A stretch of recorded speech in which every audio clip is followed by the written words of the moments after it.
Hey, greetings, everybody. Keith here. Hoping everybody's having a good day, enjoying life, living life, loving life.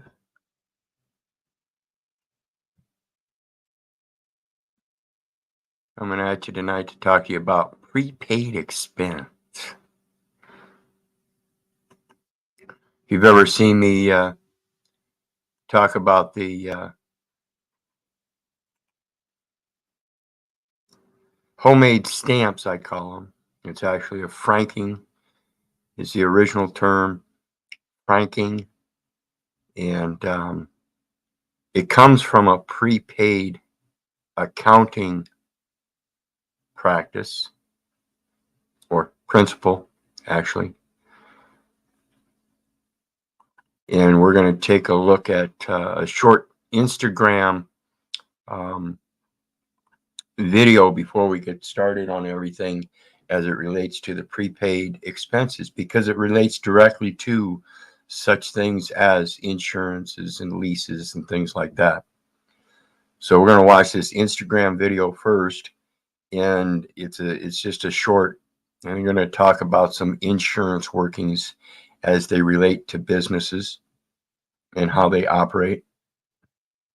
And before we do that, I hope everybody will hit the like, share, and subscribe button for me. Help the algorithms and show your support. And of course, there's some PayPal links in the details section below for anybody that wants to share some love. And of course, the Instagram link that we're going to watch, there's a link down there for that, as well as the another resource video that we're going to talk about when we're done here. So let's get into it with Instagram on insurance.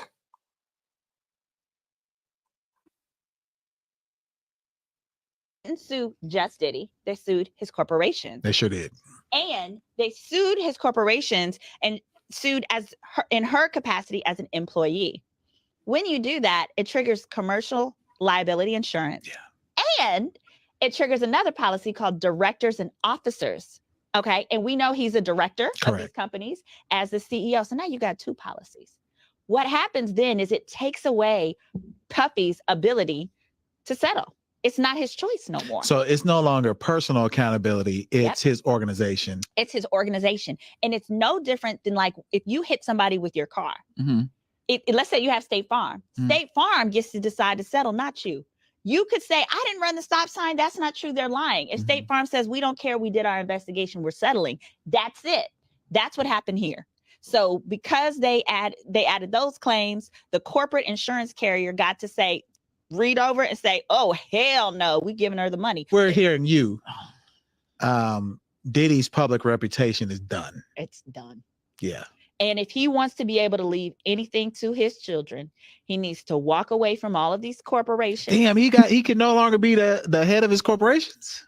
Well, remember, didn't I say directors and officers liability? Yeah. More than likely, what will happen is those insurance companies, they have the ability to say, we won't renew your policy if he continues to be a director or officer. Interesting, huh? See, that's the place you put yourself in when you become a, quote, corporation. You give up all your powers to an insurance obligation that somebody else gets to settle. That's the problem with contracting under an operation of a trust. You never get to come in as a settler. This is the problem with all these administrative courts operating against people like myself that are obviously not corporate entities, yet that's exactly what they're playing, is that shell game we just watched. You think you're the CEO of the company, but you give up all your control in that. First of all, I'll explain, according to the rules of procedure, you can't hire an attorney as a CEO. See, as a CEO of a corporation that's organized under the laws of the United States, you have to have certain communications with the Federal Reserve for that organizational entity to be a corporate, to operate in the corporation venue. Now, in that gives up all of your jurisdiction to the insurance claims. And like I explained there, if somebody comes after you for an insurance claim, You already given that up because, again, as a CEO, you can't hire an attorney. According to the organizational laws of the United States, only a board of directors can hire an attorney.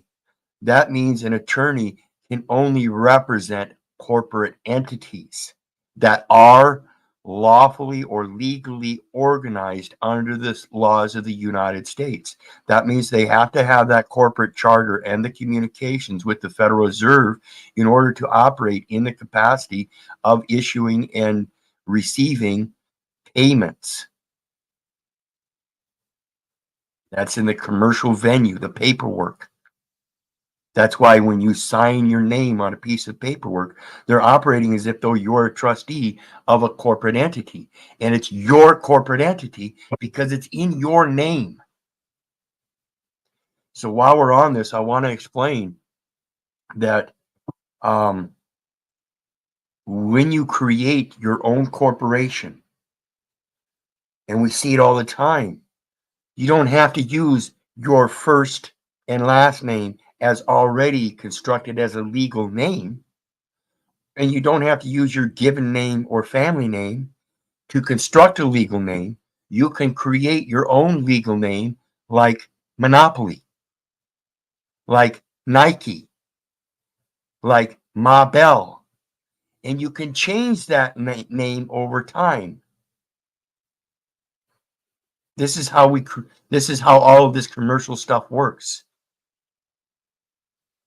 You lose control in that commercial venue because you're giving it up to someone else. This is the entire presumption of the commercial system, is that the legal title, 1/10 of the law, which you have to register and then license through the state, lies with the state. And that legal title is referencing for entrance and control, whereas equitable title, which is 9/10 of the law, goes to possession and use. So in your possession and use of your own creation as a corporate entity, if you fall to the corporate scheme of the organized laws of public capacity and subject to that state registration and licensing, you now become an officer of the public. If you want to remain private, you have to create your own private, irrevocable trust and then establish other revocable trusts within that, wherein you create that legal entity as one trust, separate from all the others, so that if it gets destroyed, you can create another one while leaving the main trust untouched. This is the premise of private law versus public law. Private law is your trust, and it is if it's done right, it's not breachable. But if you think you're creating a private corporation and then entering it into a public trust, you've already destroyed your corporation. It wasn't founded in a good, solid base. So think about this stuff. And the next thing I want to look at is Investopedia again. And as I mentioned at the beginning of the video, we're talking about prepaid expense. So let's take a look at the prepaid expense according to Investopedia.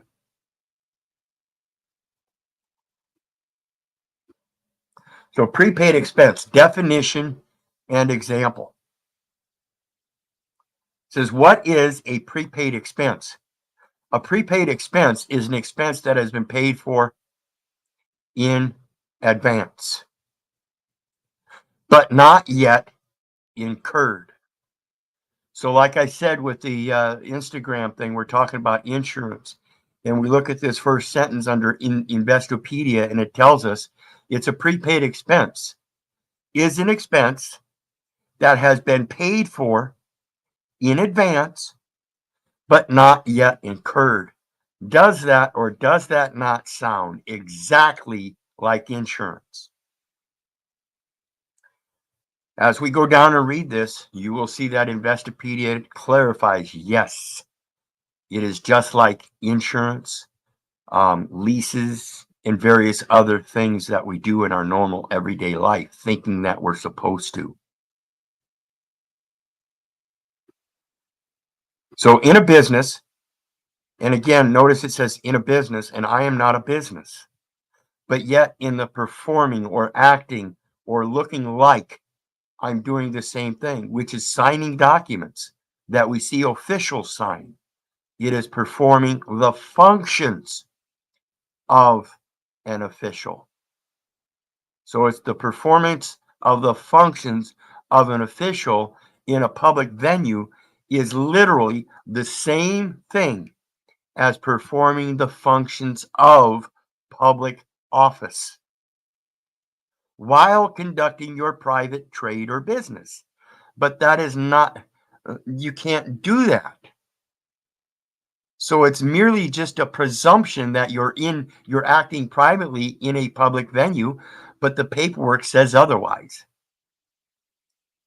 Or excuse me, that's what the paper presents. When in fact, if you're truly in your private capacity, you wouldn't sign that document.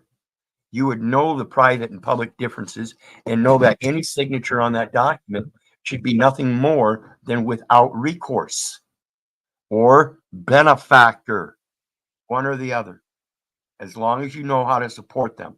If you're going to use without recourse, then it's done in a commercial capacity as a contractor, and you need to know contract law. If you're doing it as benefactor, then you need to know the support behind it as a trust and know how to assert yourself as the benefactor and stay out of the contract. So in a business, a prepaid expense is recorded as an asset. So when you pay your insurance, that's recorded as an asset, and you haven't gotten in an accident yet for anybody to make a claim on. And if you go through and nobody ever makes a claim on it and no expense is incurred, then that asset still sits there. You paid into an insurance fund that never paid out, never gave you a benefit. So in business, a prepaid expense is recorded as an asset on the balance sheet that results from a business making advance payments for goods or services to be received in the future. So if you're paying on an insurance bond and you never take advantage of that, you never benefit from it, then where was the equal benefit? The only one that received benefit is the insurance company from your payment, which was done in fraud, particularly if you made monthly payments in Federal Reserve notes. Prepaid expenses are initially recorded as assets, but their value is expensed over time onto the income statement. Unlike conventional expenses, the business will receive something of value from the prepaid expense over the course of several accounting periods. Again, if you're paying insurances and you never get in an accident and a claim is never made on that insurance, then you receive no benefit. It was a detriment to you all along.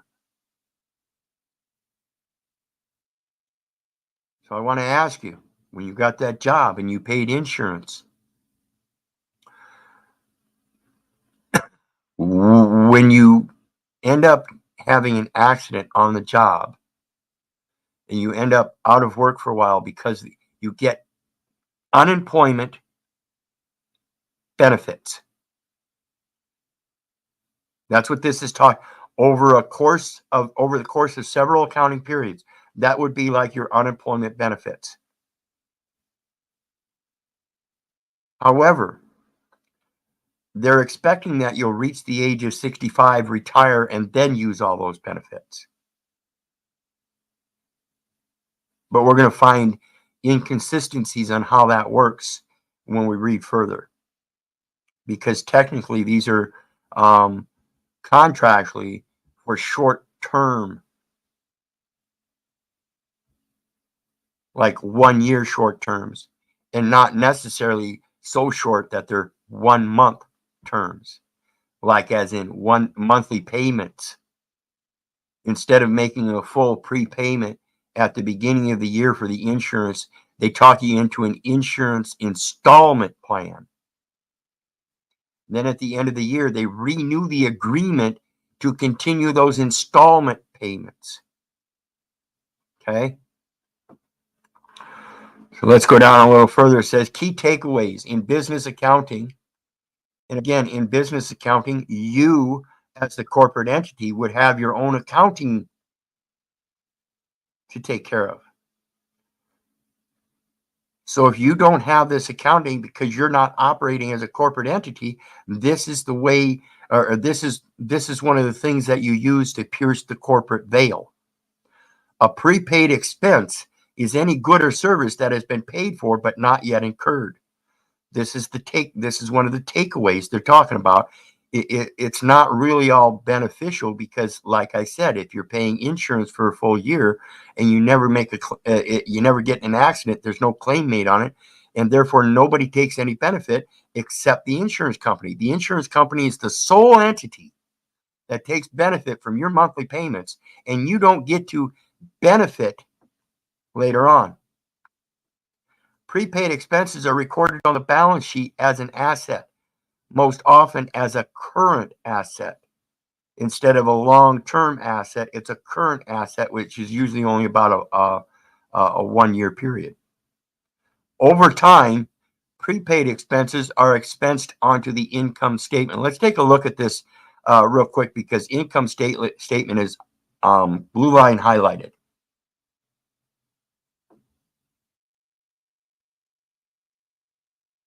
Okay, income statement. How to read it and use it.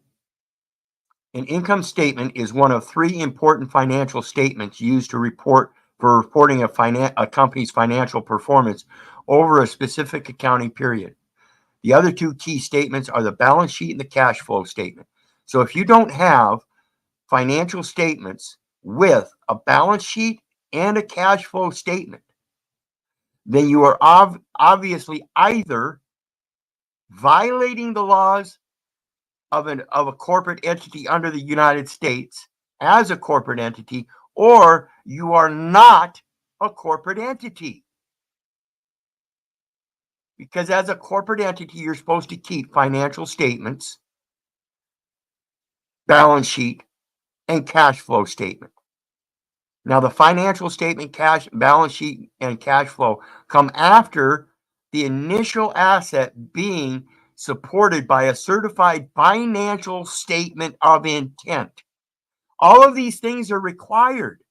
If they're not there, then their presumption of you being a corporate entity are false, and the record will show that.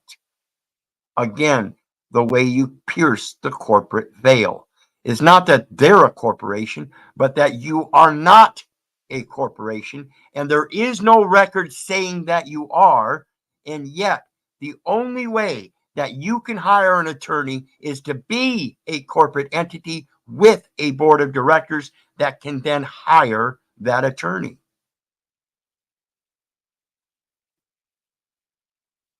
Let's go back to the other one. Key takeaways.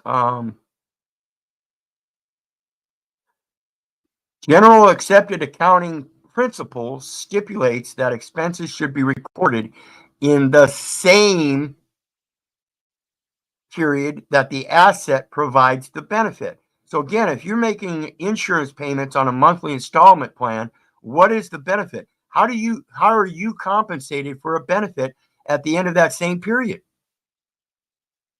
They send you another fucking bill or statement, a billing statement. That's the problem. That's another one of those problems right there. Sending you a billing statement when it's already prepaid, and now they're asking you before you receive any benefit to make another prepayment for the following month. This is a little bit different in lease agreements. However, there is still a disposition or displacement that happens behind the scenes that is still obfuscating things, and you shouldn't be signing that lease. Not as a tenant, not as a resident, not as a United States citizen, if those things are not what you are. Common prepaid expenses include insurance, leased office equipment, and that would be like premises that you rent to run a business wherein you have an office in the public and providing public accommodation. And though you don't have an oath of office, you are operating and conducting yourself as if though you are performing the functions of a public office for your trade or business. Advertising, legal retainers, and estimated taxes. Now, when it comes to the advertising, I did a video a while back, a couple of years ago, maybe longer, on the minimum listing agreement requirements. And they are simply a name and address. This is what you see on business cards, is a name and address. It's called a listing agreement. And that business card is an advertisement. That's as simple as it gets. You're giving everybody an advertisement when you put that on a fucking envelope. You're using a legal name with the principal place of business, an address that is an extension of the post office, another office, saying that you are running your principal place of business at home. Even if you don't have a business, the use of that address as a residential address, and particularly in the state of Iowa code under trust law, under the trust code, it says the resident determination is for income tax purposes. So you're duping yourself into paying income taxes by saying you're a resident without knowing that the only reason you would call yourself a resident in one of the states is that it is for income tax purposes.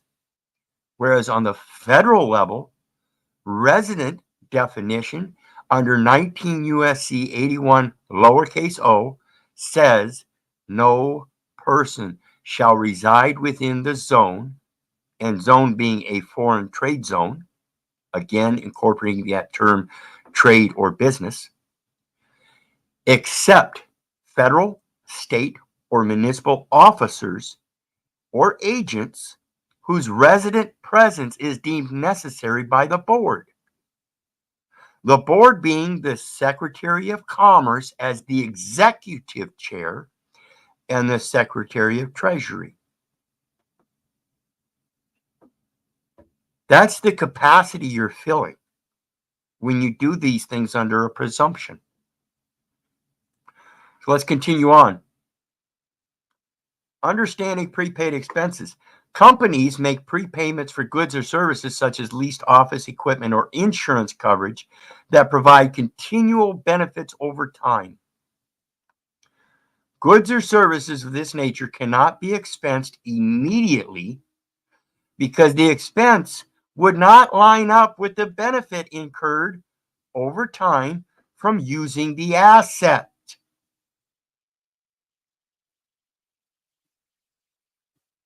Due to the nature of certain goods and services, prepaid expenses will always exist. For example, insurance is a prepaid expense because the purpose of purchasing insurance is to buy proactive protection in case something unfortunate happens in the future. Clearly, no insurance company would sell insurance that covers an unfortunate event after the fact. So insurance expenses must be prepaid by businesses. Must be prepaid by businesses. Again, if the state is requiring you to have insurance, they must prove that you are a business. Business is incurred, or excuse me, insurance is incurred by business. And if you're not performing business, then you are not required to have insurance.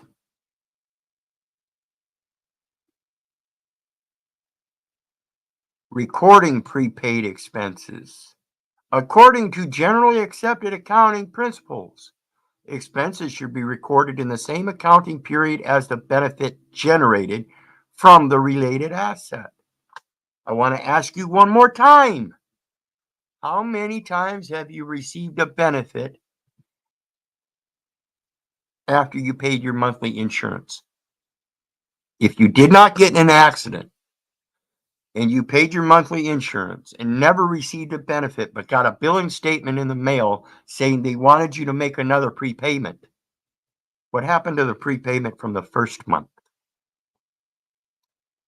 How come that doesn't roll over as a prepayment for the next month as your benefit from not receiving a benefit because there was no claim made?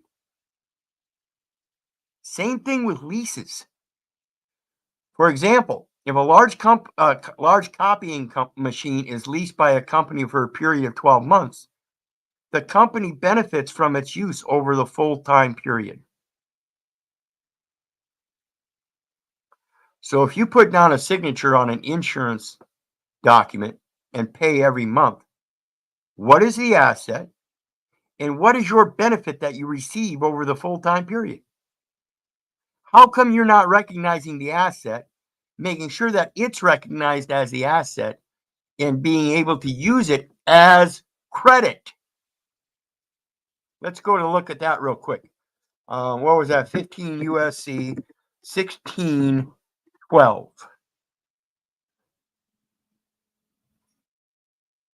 That's not it. What is that code? 1602? Yes, 1602. Let's take a look. 15 U.S. Code 1602, definitions and rules of construction.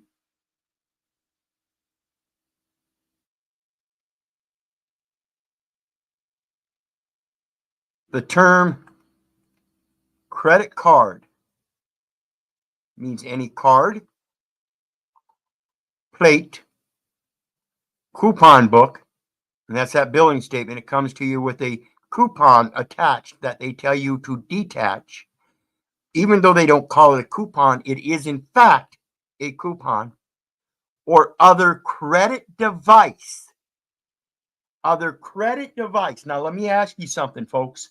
Do you use a piece of paper with certain terms and conditions placed on it to obtain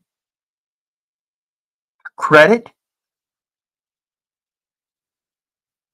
Is that something, a device used to obtain credit? Now let's read the rest of it. It says, existing for the purpose of obtaining money, property, labor, or services on credit. Where does the credit come from, folks? Again, is that your signature that puts the ball in motion? Because without your signature, it wouldn't roll. So where does the credit come from, folks? Do you think you're putting your signature on the paper and they're giving you credit? If that's so, how come it doesn't end up in an account for you? How come it is you have to pay in exchange? How come it is you're paying money in exchange for property, labor, or services? Think about this, folks. What is money? You keep flashing out these Federal Reserve notes. Let's take a look at that real quick, too. 12 USC 411. 12 USC 411, under issuance, Remember, we're talking about issues. When you issue a document to somebody and they sign it, you are the issuer. So when they issue to reserve banks, nature of obligation redemption, and it says clearly, folks, please pay attention to the plain writing. Federal Reserve notes to be issued at the discretion of the Board of Governors of the Federal Reserve System, not the Federal Reserve Board, not the Federal Reserve, the Federal Reserve System. Do you suppose that's the banking system? For the purpose of making advances to Federal Reserve banks. For the purpose of making advances to Federal Reserve banks. Does that sound like a prepayment? Through the Federal Reserve agents, as hereinafter set forth, and for no other purpose are authorized. So when you walk into that bank as part of the Federal Reserve System and they hand you Federal Reserve notes, they are making an advance to or through a Federal Reserve agent. You are considered the Federal Reserve agent after having received them, and it is an advance to you, and then you take it and you give it to the landlord. Sweet prepayment in fraud. In fraud. See, if you're a banker and you don't know that you're only supposed to be using those Federal Reserve notes in a Federal Reserve system as advances to Federal Reserve banks through Federal Reserve agents and for no other purpose are allowed, why the fuck are you giving them out to everyday people knowing they are not a Federal Reserve agent?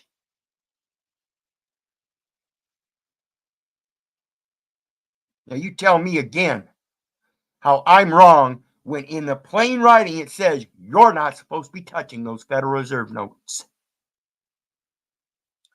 They're not for you to use. They're for advances. Advance of what?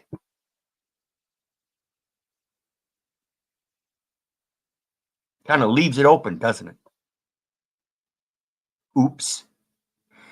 See, just because you know how to read or think you know how to read doesn't mean you know what's going on. And I guarantee you, when I talk to this about this to the bankers, and this is why I don't bank. When I talk about this to the bankers, and they say, "Well, what are you going to do?" You can point out to them that it's fraud, knowingly and intentionally doing so. What are you going to do? These fuckers are pricks, and they do know, in fact, what's going on. If they're actual bankers. And I'll say it again. If you don't know how to bank, why are you handing your banking and financial affairs over to somebody that's going to do this to you? They blatantly know those Federal Reserve notes are for advances from Federal Reserve banks through Federal Reserve agents and for no other purpose. That is plain writing that a 7-year-old would understand. So let's get back to the Investopedia. Recording an advanced payment made for the lease as an expense in the first month would not adequately match expenses with revenues generated from its use. Therefore, it should be recorded as prepaid expense and allocated to expenses over the full 12 months. So again, like I said, if you're in an insurance agreement and you make a monthly payment At the end of the month, you've received no benefit. Then you clarify your benefit is to receive the money back so you could make another payment. This is called a credit device to obtain money, property, labor, or services on credit. What is that credit device? It's called legal tender. Today, definition is known as negotiable instruments. How do you negotiate an instrument? Or how do you know that you have an instrument that you can negotiate? It's because it has a place on there for you to put a signature. It is a negotiable instrument. All you have to do is know how to put the right terms in it and let them know who you are. Journal entries. Now we're talking about journal entries and not ledger entries. Journal entries that recognize expenses related to previously recorded prepaid expenses are called adjusting entries. So, just like I just said, if you make a payment for insurance, it goes by the first month, you prepaid, and they're asking for another payment, then you should be able to adjust the entry, say, hey, I never received a benefit. So the negotiation here is that payment that I already prepaid just gets adjusted and moved forward for the next accounting period. It's that simple, folks. You have to learn how to negotiate by knowing how things work. They do not record new business transactions, but simply adjust previously recorded transactions. Adjusting entries for prepaid expenses is necessary to ensure that expenses are recognized in the period in which they occurred. So if the expenses aren't ever incurred, or excuse me, if the benefit never happens upon which the expense was incurred, your expense was the prepayment. You had to prepay it. That's an expense. You never received the benefit. So in exchange for not receiving the benefit, you adjust and recognize that the benefit was never received. Therefore, you adjust the entry as not a new business, but a continuation of the old business where you still haven't received your benefit. So you're going to reinstate the accounting period. You're not going to zero it out. You're going to keep it as the initial amount and just adjust it to a new accounting period. For example, assume ABC Company purchased insurance for the upcoming 12-month period. It pays $120,000 up front for the insurance policy. ABC Company will initially book the full $120,000 as a debit to prepaid insurance. So ABC Company is going to put it on their financial statement as a debit because they had to pay it out. It's a debit. An asset on the balance sheet and a credit to cash. In other words, that full year goes by, it sits there as a prepaid insurance as an asset. So at the end of the year, they can cash that asset.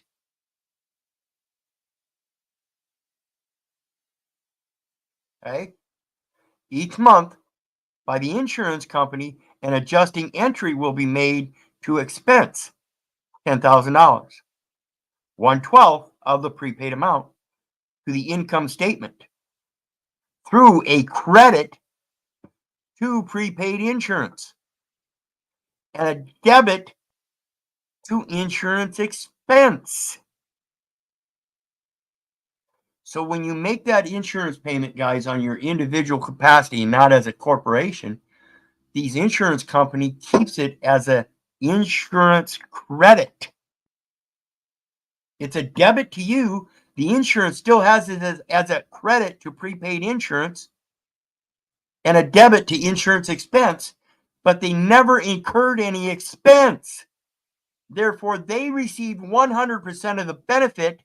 You were 100% detriment and received no benefit. Okay?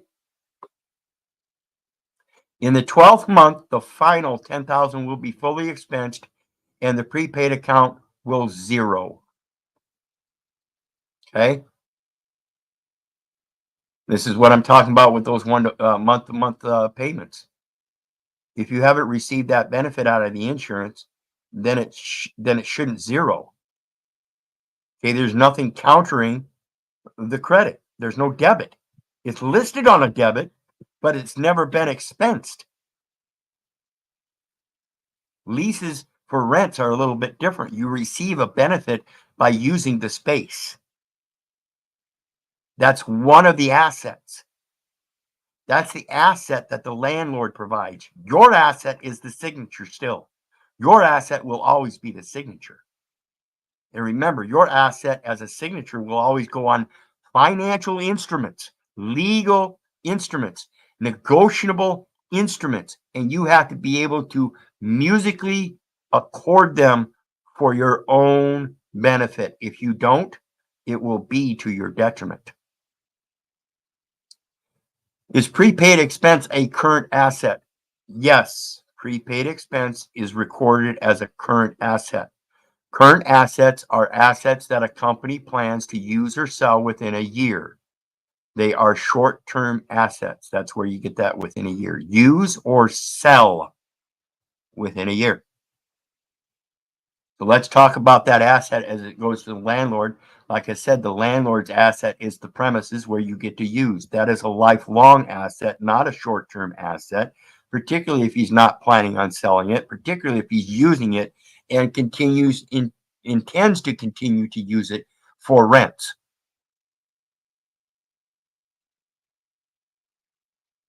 I don't know why we're not sharing. I missed it. My apologies, folks.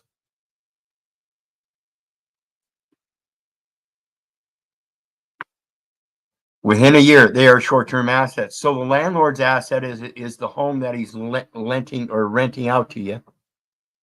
And your asset is the signature, and that's on a piece of paper. That piece of paper is actually the asset instrumentalized. And again, if you don't know the terms on it and you put it forth with your signature on it, you better be careful of what's on it. You better be knowing what you're doing when you sign these documents. So your asset, as it goes to a rental agreement, you get to use the asset of the landlord, which is the premises, the house, the living quarters, whatever it is. Your asset is the short-term asset that they consider the signature on the lease, because that can be cut short. You can be shorted. They can kick you out if you don't continue to make those payments. Again, you receive the asset in those situations. So you have to be very careful about those rental agreements and your position in them, and learn not to contract in them, but actually assert that you're the benefactor and you have no other way to acquire a home without using a credit device. And in that credit device, you have to be able to assert your ability to obtain the same thing equally that the rest of the population is afforded. You just have to learn a different way of doing it than them. They're doing it contractually. You can do it in a benefit way as a benefactor. Since the trust is already established, it will never end. As we read earlier, it's what is it? What did they say? Will never end. Will always, prepaid expenses will always exist. Okay. So most often, this is where the prepaid expense line item is recorded. If any prepaid expense will not be used within the year, then it must be recorded as a long-term asset. So now we have that insurance thing that we were talking about earlier, that say the auto insurance. You're paying auto insurance every month. And at the end of the year, you decide, okay, well, I want to stick with this insurance. It's pretty cheap. You understand, if any prepaid expense will not be used within a year, then it must be recorded as a long-term asset.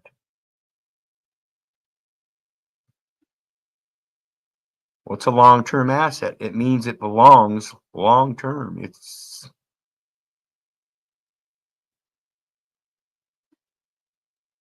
will always exist.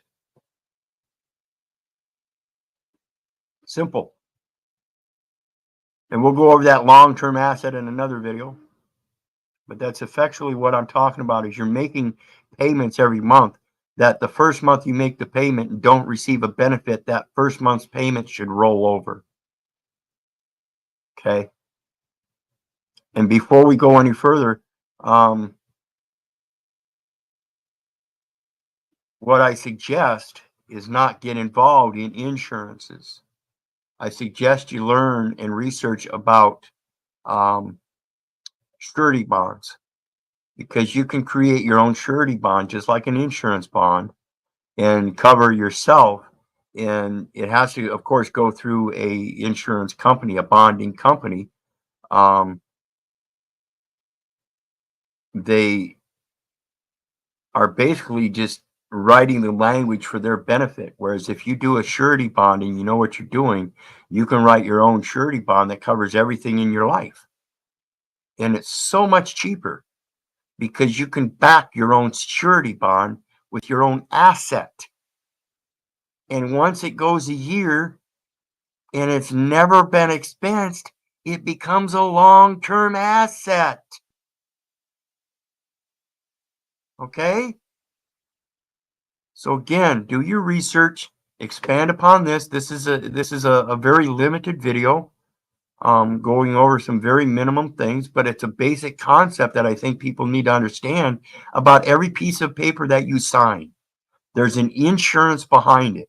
I've said for many years now, this is all a big insurance scheme. Okay? Why do you think they don't teach you how to write your name grammatically correct in school? Why do you think it's so important that they teach a 5-year-old how to write their name in the legal construct and put it with an address? How much importance can it be that the child remember his address rather than the parent keeping him safe until he's able to go out on the world and know where he came from? Just so backwards to me. So what is the difference between prepayment and prepaid? Prepayment and prepaid. Prepayment is the mentality of prepaying. Prepaid is the act that has already happened, in that it was paid previously. The difference. Prepayments and prepaid expenses are different from one another. A prepayment means that you're just paying your bill earlier. In other words, you have an actual bill. Okay? You got a bill for an upcoming expense that you know is going to happen because you have a contract in play that says certain things are going to happen at certain times. And this expense is going to come here, and this expense is going to come here. This is why we do our own accounting at home as regards to our own finances. When we have a house and we have insurances and we have a college fund and we have several automobiles, and we know that this automobile is going to have an oil change every so often. This other automobile has a different mileage count and doesn't get used as much, so its schedule is going to be different. So it's going to incur expenses at different times. This is all relative, and you have to learn how to do this. Otherwise, they're going to do it for you, and you're not going to receive the benefit you're supposed to benefit from as an equal consideration. For example, if you have a debt obligation such as a loan and you owe $1,000 next month, but decide to pay that amount this month, that is a prepayment. Okay? The service of an insurance is to settle things for you if you get in an accident. If an accident never occurs, then the expense for them to settle for you is never incurred, and therefore you never receive a benefit. Okay? A prepaid expense, on the other hand, is any good or service that you paid for but have not used yet. Okay? What are examples of prepaid expenses? Common examples of prepaid expenses include leases, rent, legal retainers, advertising costs, estimated taxes, insurance, salaries for all you folks in government occupations, and leased office equipment. The bottom line, prepaid expense is an accounting line item on a company's balance sheet that refers to goods and services that have been paid been paid for but not yet incurred. Recording prepaid expenses must be done correctly according to accounting standards. They are first recorded as an asset and then over time expensed onto the income statement. In other words, they are used up, and it no longer becomes an asset, but it becomes an income onto the expensed income statement. In other words, that money gets recorded as an asset, and then over time it's expensed onto the income statement. At the end of the month, the insurance company moves it onto their expensed income statement or whatever. I don't know where it goes. I don't see their income statement, so I can't say that for sure. But that's where they say it's supposed to go. But if there's no expense, then how could it be put on the expensed or be expensed onto the income statement? Okay? So once you understand these things and you realize the problems that we go through on this, I hope you understand that these businesses aren't operating for your benefit. They're operating for their own benefit, and they don't give a fuck. It isn't until somebody with the kahunas and the knowledge comes forth and rebuts this stuff that they say, well, what are you going to do about it? So the real thing that we're discussing here is that you really can't do anything about it except change yourself and how you operate in this world. You can't force them to do anything. They're going to do things the way they need to, according to their contract system, according to their Federal Reserve system, according to their banking system. It's not yours. You shouldn't be handing those things over for them to take care of for you until you learn how to do them first for yourself, and then think, well, at least I know somebody I can trust and I can check up on him and keep an oversight on him. But to just blatantly hand your shit over to these people without any kind of real oversight is your own idiocy. I've realized that in my own activities in the last 50 years, or in the 50 years of my life as well. 18 to 50. So what, 32 years? It's quite astounding how dumb I've been my entire life. But again, like I said earlier, the public education system is the major problem. And like I said, there's a video I'm going to reference. There's a link to it in the details section below. But we're going to take a look at that here next. But before we do, I want to remind everybody, please hit that like, share, and subscribe button. Help the algorithms, help support the channel, get the information out. And of course, there's PayPal links in the chats in the details section as well for anybody that wants to share some love. Every little bit is appreciated, and I could always certainly use it. So on to the next one. And this here. You are the one, and that'll come clear a little bit.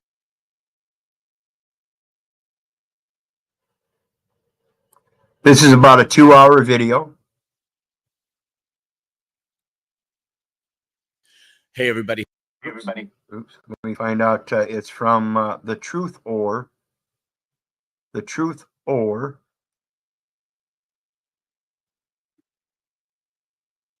Sure, we're getting, oops. There we go. The Truth Or on YouTube. And we're going to be talking about You are the one. And one of my favorite topics, folks. As you know, I've been expanding upon the Postal Service for a number of years. And when it comes to prepaid, I hope you check out this link. We're just going to check it out real quick. I've got to watch it myself.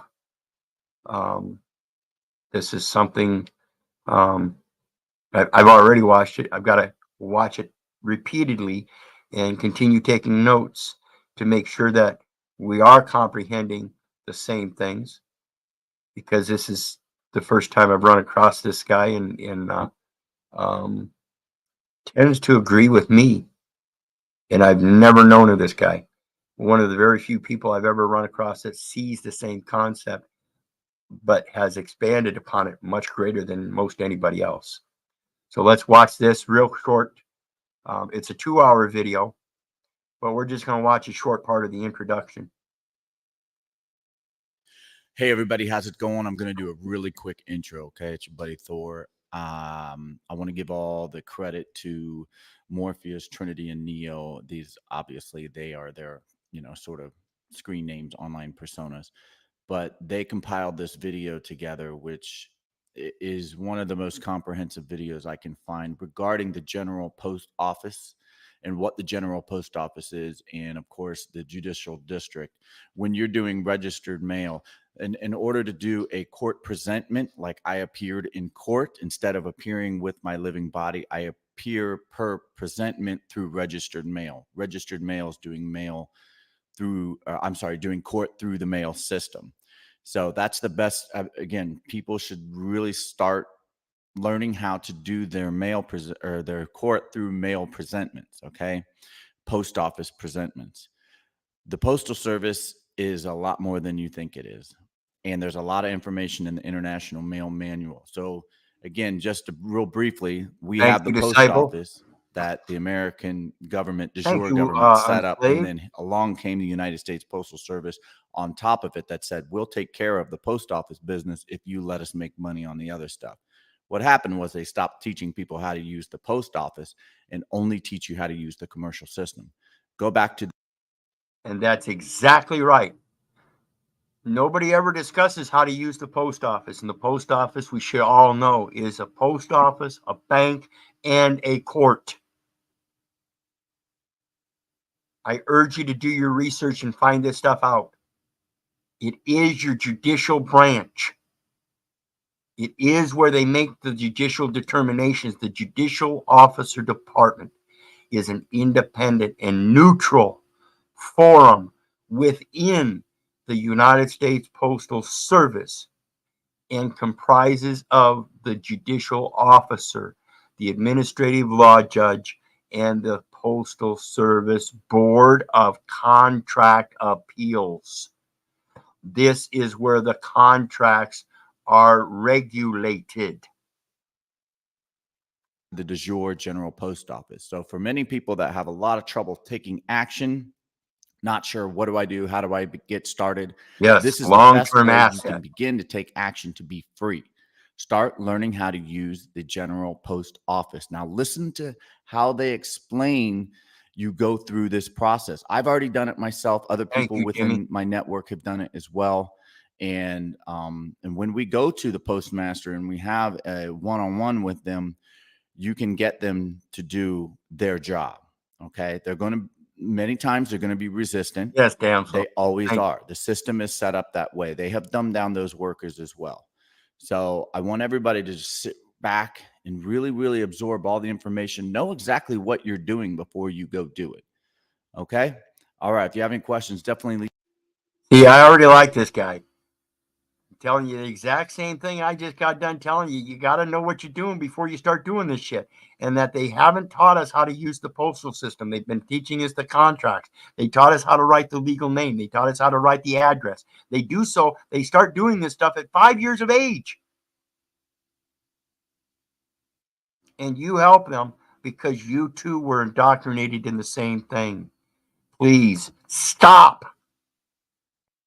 Leave it in the comments and give it a like and share this with everybody. This is a way we can restore some of the freedom. Okay. Absolutely. Please hit that like, share, and subscribe button. It's the only way. We have to learn how to communicate with each other, to show each other the things that we're learning that help us out in this stuff. Quit trying to shoot everybody down because you don't believe them. Do your research so you know. All right. I look forward to your comments. I'll see you guys in a bit. What is the truth? Disclaimer, I, Morpheus, Neo, any other entity or living man doesn't practice law, nor should anything said or given here be construed as law or legal advice. We don't tell you to do anything. Always important to do your own research and be responsible for your own actions. Being a creditor, being a responsible individual. And everything said, shared, or emailed is for entertainment purposes only. Okay. So just give you a quick roadmap of what we're going to do in session 1. Do a little appreciation. I appreciate, first off, everybody who helped put this together. And I just want to make a comment here real quick that this guy certainly isn't doing the, quote, homemade postage stamps or the prepaid postage indicia, but he is using a payment system that the Postal Service recognizes. And again, I strongly suggest that you learn how to do this stuff. And again, this is not just the only way to do it. This is just another way he's explaining it, as I've explained the prepaid postage indicia as, quote, homemade stamp. So please, again, pay attention. Together from MIC, Nancy Lane, John Jeff, John Turner, and always my man Brandon, who got me started on this whole rabbit hole search in the first place.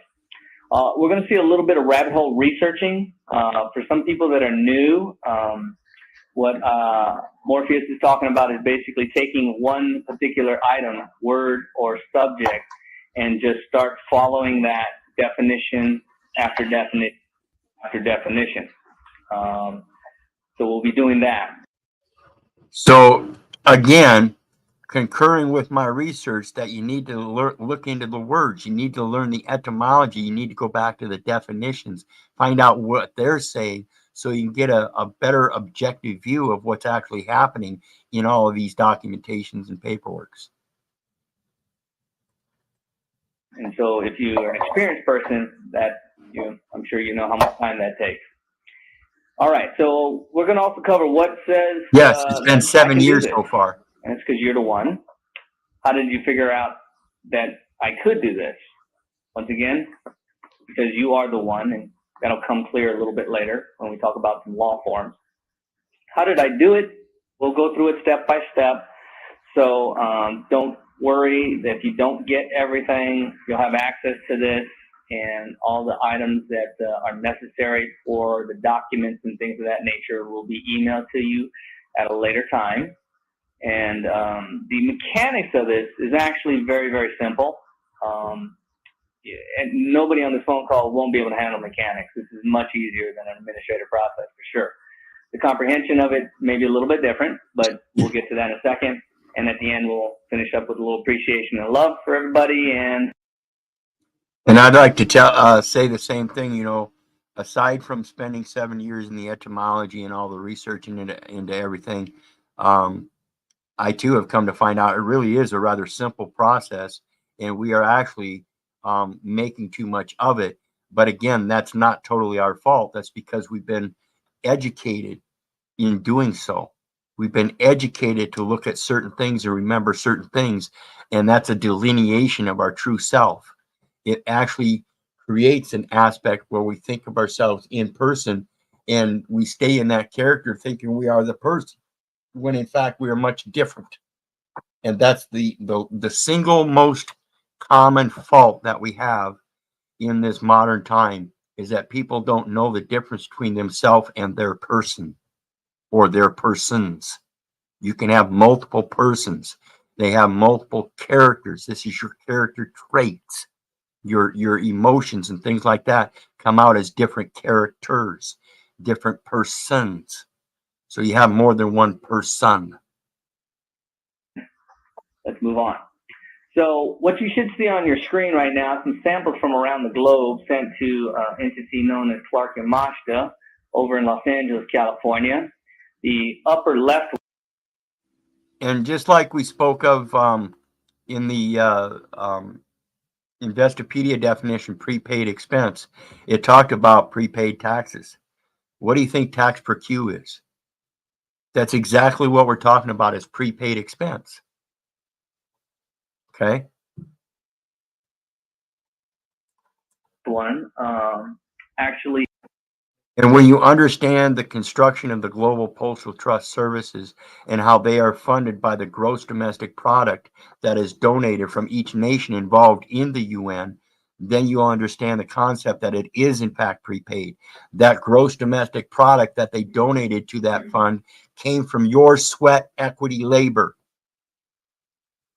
That's what prepays it, the gross domestic product. Where do you think that gross domestic product comes from and is generated from? It's generated from the sweat equity labor of the backs of men.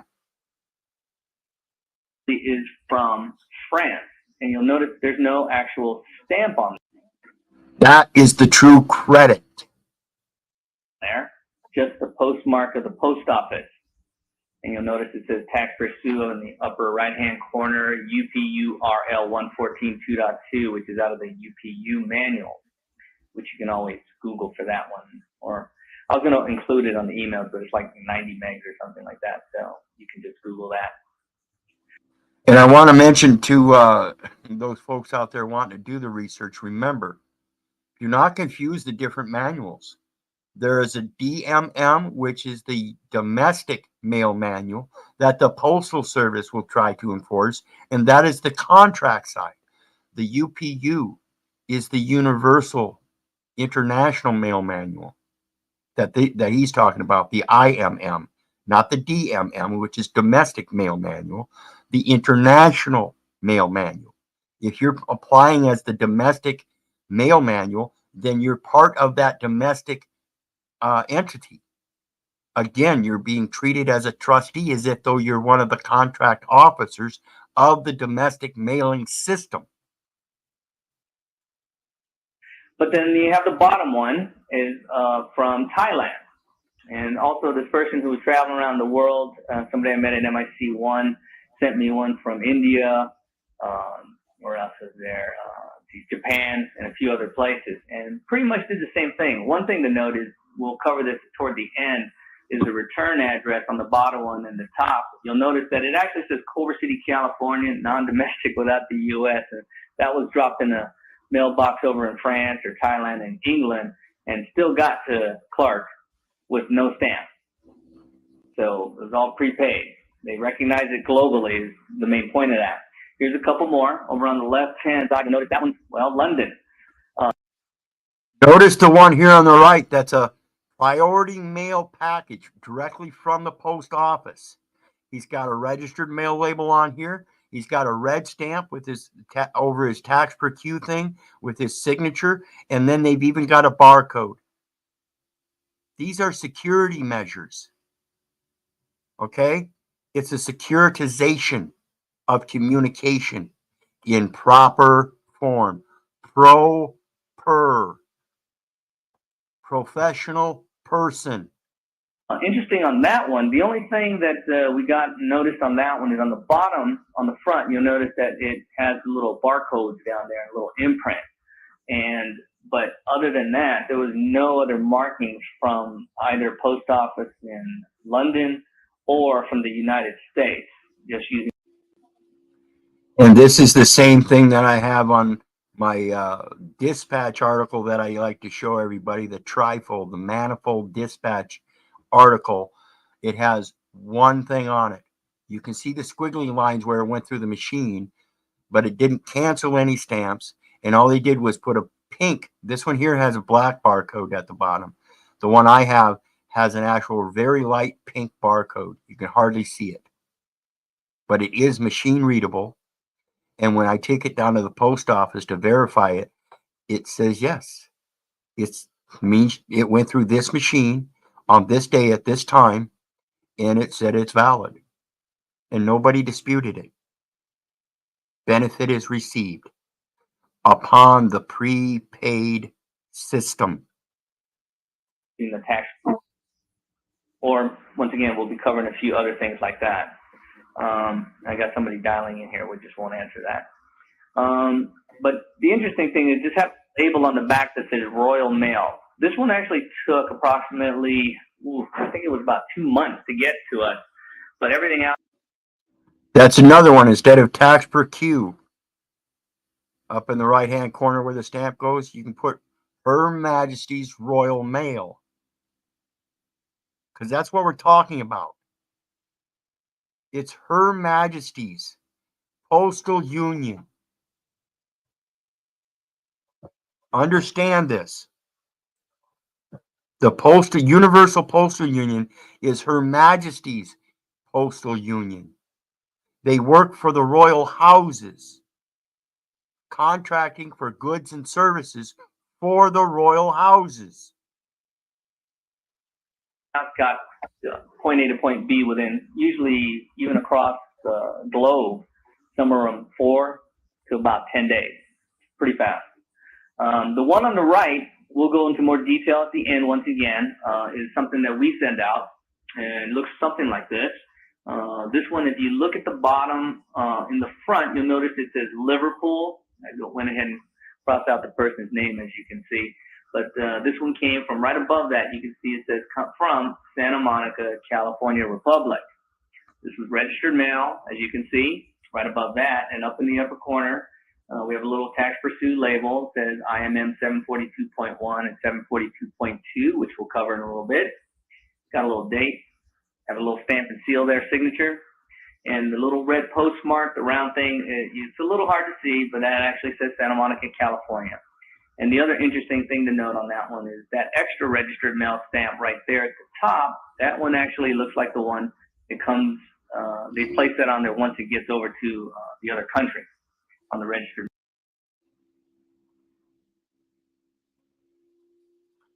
So I hope you've enjoyed today's presentation. And again, I urge you, do not believe me. Do not believe the guy in the video. Do not believe your neighbor. Do not believe the government. For crying out loud, do not believe your mother. Do your research so you know. Quit believing. This is the only way you're going to find resolve to your own problems. You have to be able to study to shew thyself worthy and approved, being careful to maintain good works that are profitable unto men, so that everybody receives the benefit. Because at the end of the day, he's our Redeemer. He's the one that's going to destroy us if we don't. He's our Maker. When do you want to meet him and how? The rest of this in this world, it's just a big insurance scheme. And until you figure that out, you're going to be part of that scheme, and that scheme is going to be taking advantage of you. You're not going to receive any benefit, though you're supposed to. So again, I want to remind everybody to hit the like, share, and subscribe button. There are PayPal links in the details section for anybody that wants to share some love. It's always appreciated. I appreciate all support. Damsel Medic says, would it now be for His Majesty as even the coinage is changing, or am I mistaken? Prince Charles named a new queen. I can't remember who it was, but there is a new queen, just not fully recognized, and it would still be the postal union of the royal houses. So I don't know exactly who's controlling it right now, but if you look up the Royal Warrant Holders Association, Royal Warrant Holders Association. That should help clarify things and get you started on a research path to find out who the new queen is, or you could just Google it, new queen. So in the meantime, I want to once again thank everybody for your support. Remember, I love you, but I don't give a rat's ass whether you love me back. So may God bless you and have a good night. Bye now.